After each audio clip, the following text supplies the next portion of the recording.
Welcome to Leadership Lunch Chat. My name is Amy Vetter, and I'm here with my friend Jen Wilson. And we are here to discuss topics that we've had come up over the week that we think would be important to share with you and get your feedback as well. So if you have any comments or questions as we talk today, feel free to put in your questions so we can address them while we're on as well. But when we were talking about what to talk about, that was the topic for today, is communication. So one of the things that we definitely see in the work that we do, and I for sure have found that, you hear all the rumblings and the issues when you walk into a new engagement or into any kind of training you're doing. However, the number one thing that usually causes it is lack of communication. And it doesn't matter what the issue is. It can be AI, it can be any transformation projects, it could be change in your business structure, whatever that is. And what I often hear a lot is that, number one, there's fear of speaking up, which sometimes we have to observe why we have that fear. Because is it that you feel that someone's told you that you can't speak up, or is it something inside of you that is the voice in your head telling you not to speak up, when actually it could solve a lot of the angst that maybe you're feeling inside, the stress you're feeling inside, but also to let the people around you know as well. Because a lot of the times I see people take on too much work because they're afraid to speak up and say they're overloaded or they're not sure which is the priority. Or I see on the reverse side that leaders get so busy that they make assumptions and they will say the word all the time. I assume they would know, or I assume they know how to do that. And assumptions are just that. I remember my social studies teacher in second grade said assumptions are the first three letters of the word. That if you're making an assumption, because you have to actually communicate and ask the questions to really truly know how someone feels, to really truly know if someone understands. And communication can be in multiple ways. It can be verbal communication, it can be written communication, it can be body language.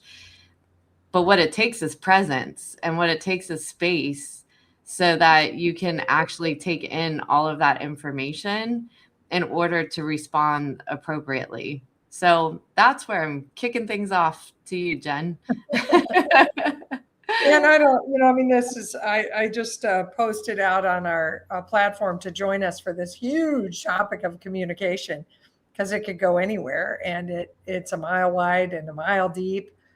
Where you just were is like this whole thing of like both assumptive behavior, but also like made up interpretations or something, right? So, how do I know it's not safe to bring stuff up unless I've tried? If we don't have a psychologically safe environment, what are we doing about that? Where are we communicating that? To our direct leaders out offline, not in the room, to HR, if I really thought I was going to get in trouble or get smacked down in public or any of that kind of stuff, that's a different topic for Amy and I. It's environmental toxicity or something. But I think a lot of us want to play safe, and we're protecting ourselves from asking the wrong question or not understanding and exposing that by asking a question or bringing something up. And, that's me wanting to look good instead of do good. That's me wanting to play safe instead of further the project constructively or whatever it is, So we just have to look at that. You and I have only said in our 6 years of doing Leadership Lunch Chat that, selfish interest and protecting self And maximizing for self is not, that's not what teamwork and collaboration are about. It's not what builds great, amazing organizations. We have to risk self. So communicating when I'm not sure is still okay. And I don't have to take an aggressive stance when I'm uncertain. I can say, I'm not sure if I'm seeing this correctly, but I've got the feeling that, or I wonder if. Those are things you could do that bring it up in a kind of a safe way, but still bring it up. I think not bringing stuff up is the biggest mistake we could make with each other. And because that usually, if it isn't like a aha that you bring up, it definitely points to us being not on the same page as a group. And when we're not on the same page as a group, we can't really progress things. We won't glide. We're going to be stop and start and not making forward progress. No momentum in that. The second thing that I heard you talking about there was this idea of not really understanding stuff and needing to sort of disclose that. We're in this wild place right now as a profession and in the business world with AI and AI tools and the massive amount of stuff that AI is able to do for us. And it's moving at light speed, and not everybody is on pace and experimenting and using tools in the same way. And everything is what I'm going to call borderline chaotic startup mode. And we can't expect everybody to understand not only the tools and how we're using them, but also the implication to the business model, the implication to client service, the implication to, to marketing and pricing and all this massive ripple. And so I expect most of the questions we're asking to be somewhat uninformed. Like every person's angle is a little bit missing stuff, because if we all had all the pieces, it wouldn't be chaos. We just smoothly implement all of this, and it would be, it'd be in place. It would be best practice. There's no such thing as best practice. It's like experiment your head off and see what seems like it's working right now. Share as much as you can, and ask each other, "Hey, how'd you do that?" And it requires a vulnerability, a palms up, like I don't know everything, or I haven't had a chance to do it yet.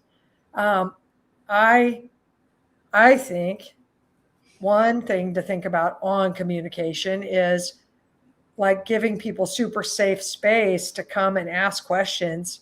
If I'm the leader of an initiative right now and I am trying to drive some significant change with it, and I have a group of 6 people I'm working with, I might invite each of them to a 15-minute or 20-minute check-in privately to say, what don't you understand? What are you wondering about? What are you suspicious of here? What are you worried about related to this? and pick their brains ahead of time. You could do that more efficiently. Some of you might be like Jen. You could survey them. You could make them email you those questions. You could, you don't have to take the physical time to meet with them, but I would probably meet with them and let them share like where they are. And that way they have super safe space. They're not embarrassed. They're not afraid. And one last thing on this is this idea of safety. I think the people that have the biggest risk of not being safe right now are the senior leaders, because they're probably the least engaged with the technology to understand what it's going to do or what it is doing. And they don't want to look out of step. So they'll do a lot of pretending and posing that could get us in trouble if we don't like take them privately aside and say, let me show you how it works. Let me show you what it does. Because I think they're going to miss the mind-blowing changes that are happening right now. Yeah, I think there's a couple of things you talked about, and one is psychological safety. If I have been working in this environment for years and years and years, and what I've seen is a rush to judgment or branding of people when they make errors. I'm going to make assumptions that if I screw up, I might lose my job, or people are going to think ill of me, even if that's not true. And Yeah. it could have been people that worked there 10 years ago that no longer work there, but we hold those belief systems in our minds and our bodies, and we put those belief systems on the next people, even if that's not who they are. So it is really important to do your own self-work to understand why you're feeling that way. Did someone actually say that to you, that you can't ask the question, or you can't, fail at this because you're testing new technology and you've got fear about failing at testing that technology and at risk for your job? Do you fear that your job may go away if this technology goes into place? And who are you talking to about how do you get the education and the learning that you need to be successful in your job? And then what are the opportunities for that? I've had a big discussion this week too about not waiting to figure out what the next phase of your job is. So a lot of people sit in fear of like, oh my God, I have less work. The technology is taking over and I'm in fear that I don't have enough to do, instead of actually speaking up and saying, look, these are some ideas I have now that I have some extra time of value that I can bring either the organization or our clients now that I have the time. Like looking at it as an opportunity rather than waiting to go away. Because if you wait to go away, you probably will. Like other people don't have the time to think about all those individual things, but you know the most details about your job. You know the most details about the things that you haven't been doing that you'd like to be doing. But now if there's space and the technology does what it's supposed to do, what could you be offering to drive more value from the organization? To not wait for somebody to bring those things up. And I think too many times we sit back and wait for someone else to solve it. But even if your idea isn't the solve, you got the conversation started. So by making the space to think about it, to come up with opportunities, you're showing your leadership and your management team, like, I can see the possibilities here. I'm not digging my heels in and I'm not trying to resist change. What I want to do is contribute because I really do value my career, my organization. It might look different. Help me. And so if you're coming with the help me and some options and some thought process, palms up, that changes the conversation, right? And as a leader, it's really important that if that conversation is coming to you, you're not checking your email, you're not getting distracted, that you carve out space for these very, very important conversations. Because the organizations that I believe are going to survive in the future are the ones that really focus on people and culture and careers, because, AI is AI and there's going to be a lot of cookie cutter organizations that can take over a lot of the work. But when you're actually focused on the people and the human side, it's going to differentiate your organization. But the harder part about that is it does take time. It takes presence. It takes open communication and not to have fear of having the conversation and what might come up. Yes. I was just thinking about this idea of, I have two different working groups from the same firm that I'm working with on some change initiatives, and they're big. And it's a combination of like teaching these people some new things they've never done before, but also like organizationally building some new framework or process and a new approach. And one of the groups, from the very first day, they leaned in and said, explain it to me. How do we do it? What would we need to do? What do I need to do? And then each meeting, they've read the recap after the meeting and they've done their work and they've come back with maybe not perfect execution of all the work that we promised, but a lot of it done. Okay. And they've trusted the process. They came in and trusted the process. Their leader trusted the process to begin with, and also set a tone like, I don't know what I'm doing, but I'm going to try. Mm-hmm. Okay, that's one group. I have another group, and the leader's been like, I don't know why we're doing this. Mm-hmm. I don't know why I got picked, like that kind of stuff.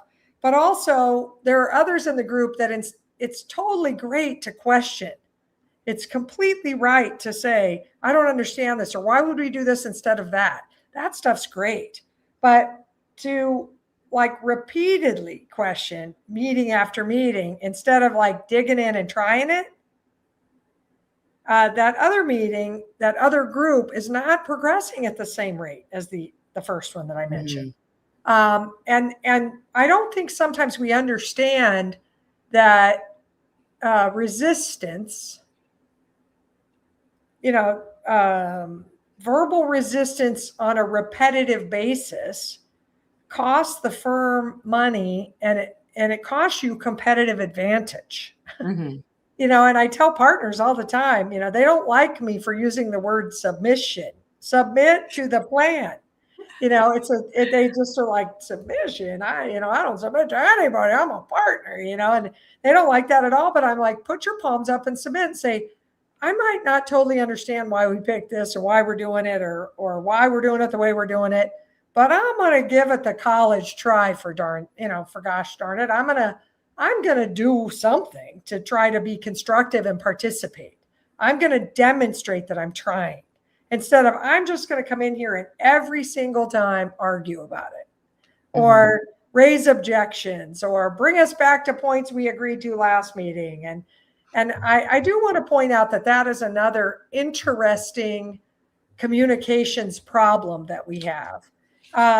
Often those same people don't read the recaps, they don't read attachments, so they're not in the conversation, even though they were in the room. You gotta, if you're gonna participate in change initiatives, you've got to be in there doing the practice and doing the learning. And I think that's really like fundamental to communication. I have to read the stuff. I have to listen and not multitask, as you suggested in the meeting. I have to like be there, be present to this thing, and not just in the meetings, in between the meetings. So I just think all of that is, we could be so much faster and so much more efficient and so much more like excited about it if we weren't so busy resisting. Right. And it's human nature to be worried that, you were really good at something. Dare I say ego, that we all have it, that, it's hard to let go of that and admit that it's something new that you haven't done before, and you may not be the smartest person in the room. But I mean, the submission word is a really important thing, because resisting it isn't going to get you further, and trying to hold on to your past self isn't going to get you further.